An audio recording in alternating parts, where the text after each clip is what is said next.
अभी जैसे सर किसी को भी वायरल फीवर होता है, ज़ुकाम होता है, तो लोग एंटीबायोटिक्स पैरासीटामोल खुद से ले लेते हैं।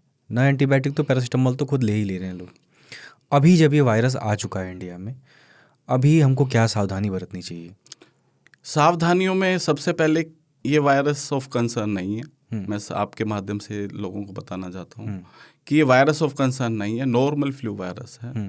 मैक्सिमम हमारे इंडिया में लोग सारे के सारे इम्यून है, हाइब्रिड इम्यूनिटी है सभी के अंदर। पहले हर्ड इम्यूनिटी था, वैक्सीन के बाद हाइब्रिड इम्यूनिटी मतलब स्ट्रॉन्ग है। वीक इम्यून सिस्टम वाले ऑलरेडी ध्यान रखना है सभी को।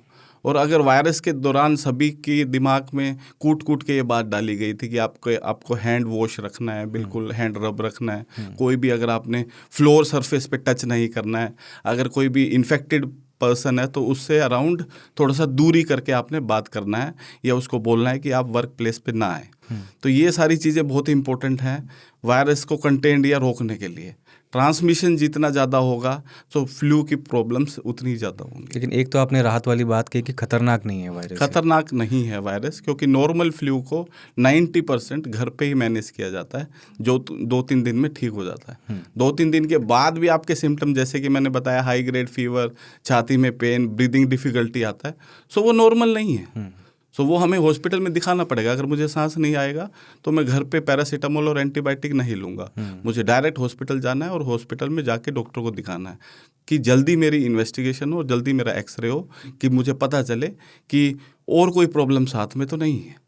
अच्छा, हम बात कर रहे थे कि भाई जिसको तो इम्यूनिटी जिसकी अच्छी है, हार्ड इम्यूनिटी है, हाइब्रिड इम्यूनिटी है, वैक्सीनेटेड है, फिर भी जिनकी इम्यूनिटी कम होती है, जैसे छोटे बच्चे, प्रेग्नेंट महिलाएं और बुज़ुर्ग, इनके लिए आप क्या सलाह देना चाहेंगे? इनके लिए सलाह यही देंगे कि कभी भी अगर आप ये सारी चीज़ें हैं कि वल्नरेबल पॉपुलेशन है, सो आपको वैक्सीन्स जो डॉक्टर्स बोला जाता है, जैसे पीडियाट्रिशियन के पास आप कभी भी जाते हैं, इनको मेडिकल में वल्नरेबल पॉपुलेशन घोषित अगर ऐसा कुछ है तो उसमें आपको वैक्सीनेशन में बिल्कुल आपको प्रायोरिटाइजेशन देना है कि आपको कभी भी वैक्सीनेशन, ऐसे पीडियाट्रिशियन, ऐसे गायनेकोलॉजिस्ट प्रेग्नेंट जाती हैं, ओल्ड एज के लिए जो जीडियाट्रिक मेडिसिन के जो डॉक्टर हैं, मेडिसिन के डॉक्टर हैं, सो वो आपको मेडिसिन या जो अडल्ट वैक्सीनेशन बोलते हैं उसके लिए आपको बहुत ज़्यादा प्रायोरिटाइज करना है कि आपने लेना है वो वैक्सीन। 2-3 वैक्सीन हैं जो कि काफ़ी कॉमन है, जो कि नीमोकोकल वैक्सीन, निमोनिया वैक्सीन हर 5 साल में दी जाती है। दूसरी फ्लू वैक्सीन जो कि हर साल में दी जाती है। सो कोई भी अगर वायरस या आपको इन्वेड करती है या आपको अपर रेस्पिरेटरी इन्फेक्शन होता है, जिससे कि अगर आपको कभी भी कोई इन्फेक्शन हुआ, अगर आप वैक्सीनेटेड हैं तो आपके सिम्टम्स एंड साइंस कम होंगे, जो कि मैक्सिमम घर ठीक हो जाएंगे 1-2 दिन में। अगर आप वैक्सीनेटेड नहीं है तो प्रॉब्लम ऑटोमेटिकली ज़्यादा हो सकती है अगर आप वल्नरेबल हैं। हम लोग देखते हैं सर कि बुखार में, ज़ुकाम में लोग, जैसे मैं बात कर रहा था अभी, कि लोग एंटीबायोटिक लेते हैं, जबकि वायरस से जो सिम्टम आ रहे हैं वो वायरल उसको कहा जाता है। तो वायरस से होने वाली जो हमारे लक्षण हैं और एंटीबायोटिक, ये बिल्कुल ही दोनों उल्टी बातें हैं।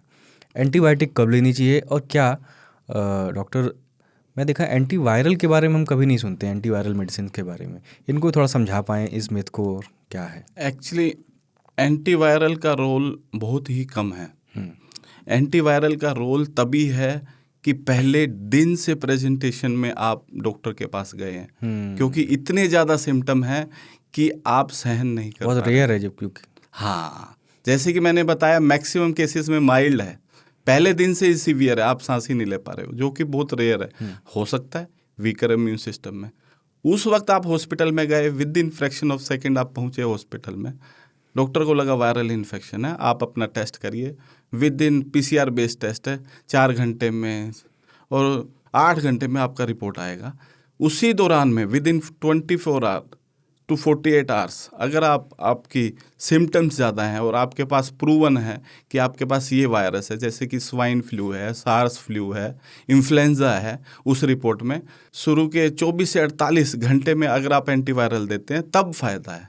अदरवाइज रूटीनली एंटीवायरल नहीं बनाई गई है, बिकॉज एंटीवायरल एक जो भी दी जाती है वो उसी में दी जाती है अगर आप प्रूवन केस हैं या अर्ली प्रेजेंटेशन में ज़्यादा सिम्टम है। मैक्सिमम केसेस में एंटीबायोटिक का रोल है नहीं। क्यों? क्योंकि एंटीबायोटिक जो भी दी जाती है वो बैक्टीरिया पे दी जाती है, क्योंकि वो बैक्टीरिया की सेल वॉल को तोड़ती है। और जितनी भी वायरसेस होती हैं उसकी कोई सेल वॉल नहीं होती है, इसलिए आप अननेसेसरली अपने सिस्टम को अवॉइड करें एंटीबायोटिक। कैसे सर कल्चर कैसे बिल्ड हो गया हमारे यहाँ की एंटीबायोटिक खाने का? ये बाय डिफ़ॉल्ट पैनिक की वजह से हुआ है कि आपको पैनिक इतना ज़्यादा हो जाता है कि वायरस है तो मुझे कुछ ना कुछ हो जाएगा, क्योंकि अननेसेसरली ये एजुकेशन से ही सारी चीज़ें मसला सोल्व हो सकता है।